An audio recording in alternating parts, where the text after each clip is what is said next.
In the Christian Bible, in the book of Genesis, the story talks about how God created the perfect paradise called the Garden of Eden. And as the story goes, Adam and Eve was told by God not to eat of the tree in the middle of the garden, the tree of the knowledge of good and bad. Well, of course, as we all know, they disobeyed God's command and was exiled from paradise.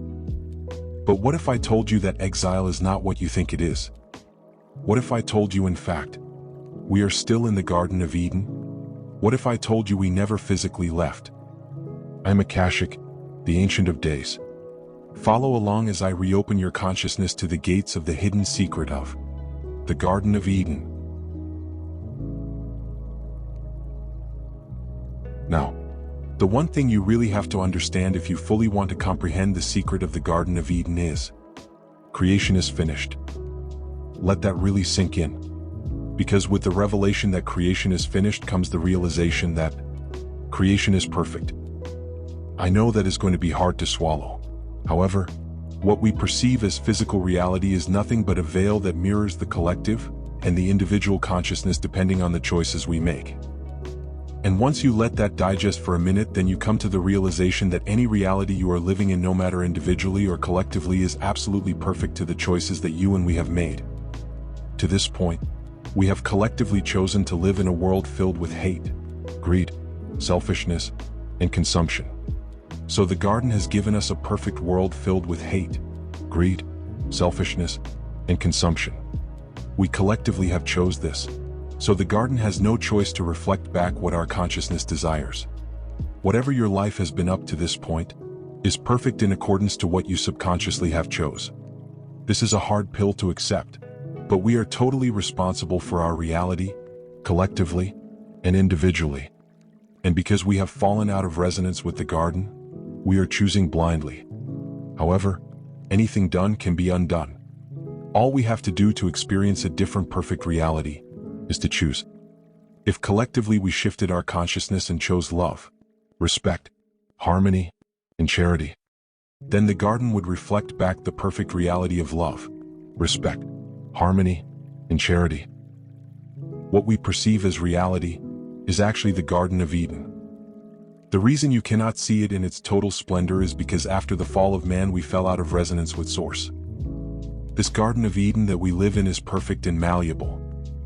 It always gives us the perfect reality in accordance with our choices. So that means the responsibility of creation is up to us. We can have, be, or do whatever we want, and the garden will give us our perfect reality to our choices, whether bad or good. The master key to the garden is aligning your emotional frequency what you choose. So understand this. We are still in the perfect Garden of Eden. We never left. We only lost our awareness of it with the fall of Adam and Eve.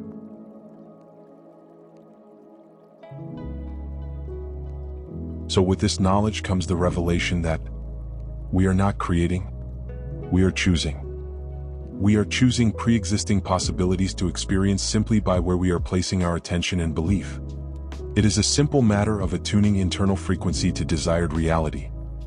Whatever you want, wherever you want to be, you're already there. Simply live in the end.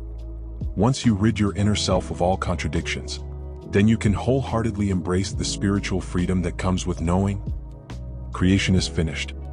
Get into the practice of only entertaining thoughts that serve your desired outcome.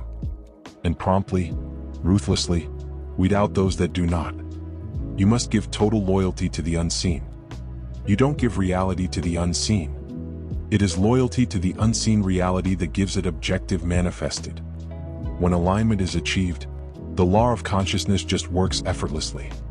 Because you would not have the desire if you were not meant to experience it. Judging it is what creates the toxin. Remember, live your life in the end. A fulfilled person naturally feels thankful. Choose gratitude and be thankful now as if it is done. Because it is. Creation is finished. Creation is finished. All possible realities and all possible possibilities are available to us. God withholds nothing from us. Man withholds his greatest self through his own doubt, guilt, fears, low self-esteem, worries, judgments, man-made morality, and inner conflicts. A divided mind full of inner conflicts serve as a toxin in the garden. This will be hard for some to accept, but it does not matter how good you try to be outwardly, because that will be completely contradicted by your troubled feelings inwardly. It's not about being morally good. It's about being internally undivided. Morality is the enemy of alignment. Internal discord blocks creative energy. Negative feelings cancel creative intentions. You must drop self-recrimination, abandon guilt, discard fear, accept desires without shame, because nothing is truly created afresh. All possible creations, every possible reality, already exists somewhere in a timeless higher dimension waiting for us to select it. There is nothing but the totality of God. Revelations 22 verse 13.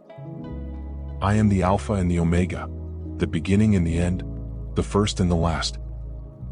There is nothing to come that has not been. Ecclesiastes 1 verse 9.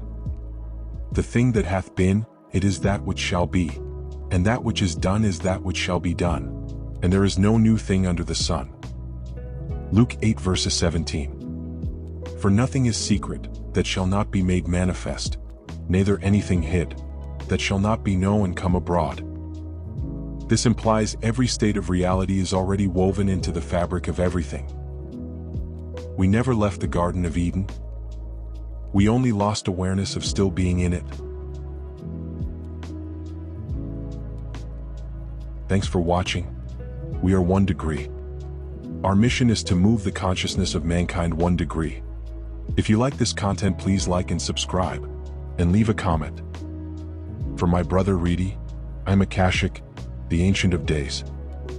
And until we meet again, 1 degree.